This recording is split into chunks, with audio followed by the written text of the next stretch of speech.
Hi, thank you again for joining me. So today I'm going to be reading you the 3 story problems, and then I will show you how to do those story problems. So the first thing I will ask is that you have some sort of counter and possibly something to write with. So when I say a counter, I mean blocks or pens or pencils or pennies or marbles, or you could even cut out squares, anything to kind of help you with this type of math. So question number 1, there are 4 people jogging. There are 5 more people walking than jogging. How many people are walking? Question number 2, Rox makes 9 cookies on Monday. She makes the same number of cookies on Tuesday. How many cookies did she make in all? And question number 3, William has 3 red trucks and 7 green trucks. How many trucks does he have in all? So I wish I could help you with all 3, but I will not be able to. You can always ask your parents or your siblings to help if you do need some help with those, or I can help when we do our Zoom.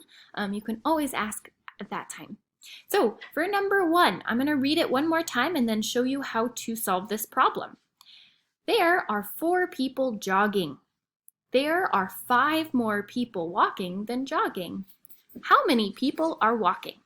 So the first one, there are 4 people jogging. So the first thing I'm going to do is I'm going to write a 4 on my whiteboard, and I'm going to take 4 of my counters. So I have 1, 2, 3, 4. So those are going to be my 4 people that are walking, okay, or my joggers. Then I'm going to add 5 more people. So I'm going to say plus 5 because they are telling me there are 5 more people walking than jogging. So it's going to be 4 plus 5 equals something.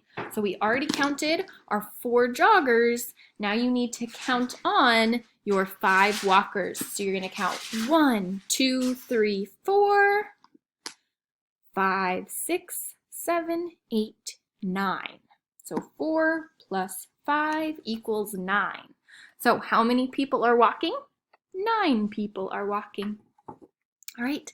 Thank you so much for joining me today. If you have any other questions, please let me know. Thank you.